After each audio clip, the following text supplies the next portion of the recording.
গত বছরে 2024 সনে 1 জুলাই খাদ্যশস্যের মজুদ যা ছিল তার চেয়ে এবারের 1 জুলাই মজুদের পরিমাণ 3 লক্ষ টন বেশি। তারপরে আল্লাহর রহমতে এবারে বড় ফসল ভালো হয়েছে। ফসল ভালো হওয়ার পাশাপাশি আমাদের কাজটা যেটা থাকে, সরকারের গুদামে ন্যায্য মূল্যে, উপযুক্ত মূল্যে সেই ফসলের একটা অংশ রাখা নিরাপদ মজুদ হিসাবে, যাতে আমরা সেটা সময়কালে মেবি ধরেন আগস্ট থেকে শুরু হবে এসব কর্মসূচি, যে ওএমএস আছে, খাদ্য বান্ধব কর্মসূচি আছে, এগুলির জন্য যাতে ছাড়তে পারি এই ব্যবস্থা করার জন্য এই মজুদটা করা হয়। আমরা আশা করতেছি আগামী দিনগুলিতে খুলনা বিভাগে এবং দেশের সর্বত্র আমরা যে টার্গেট আছে যে 14 লাখ মেট্রিক টন, সেই টার্গেট আমরা ইনশাল্লাহ অ্যাচিভ করতে পারবো। সকলেই আমাকে এসুরেন্স দিয়েছেন, তাদের কার্যক্রম আমরা পর্যালোচনা করে দেখেছি যে তারা অ্যাচিভ করতে হয়তো ইনশাল্লাহ পারবে।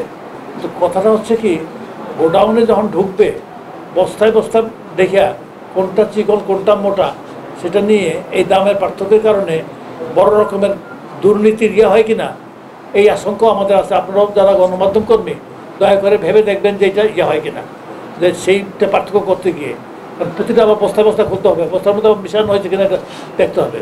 সুতরাং আমরা জিনিসটা আজকে নোট নিয়েছি, আমরা নিজেদের মধ্যে আরও আলোচনা করবো। কৃষি সম্প্রসারণ অধিদপ্তরের মহাপরিচালক সহ কৃষি মন্ত্রণালয়ের সচিব সহ নতুন আমরা আলোচনা করে, বিশেষ করে খাদ্য বান্ধব কর্মসূচিতে মোট বেনিফিশিয়ারি আছে এবারে 53 লাখ লোক, 53 লাখ পরিবার। 6 মাস তারা 30 কেজি করে চাল পাবে। যে 6 মাস তারা 30 কেজি করে চাল পাবে, তারা বাজারে চালের জন্য যেতে হবে না। এতে করতে বাজারের চাল উপর মানে চালের তারা বাজারে চাল না গেলে বাজারের উপর চাপ কম পড়বে। এতে করতে যে দাম বাড়ানোর প্রবণতা আশা করছি কমবে।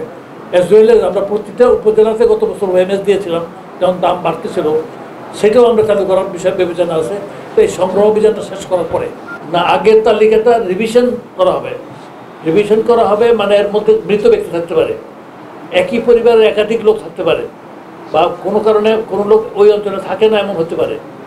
তো সেই ক্ষেত্রে সেটা রিভিশন করার পরে আমরা কিছু বাড়িয়েছি, কোনো কোনো জায়গাতে কিছু বাড়িয়েছি, সেখানে এটা ফিল আপ করে তারপরে ফাইনাল লিস্টটা হবে, সেইভাবে দেওয়া হবে।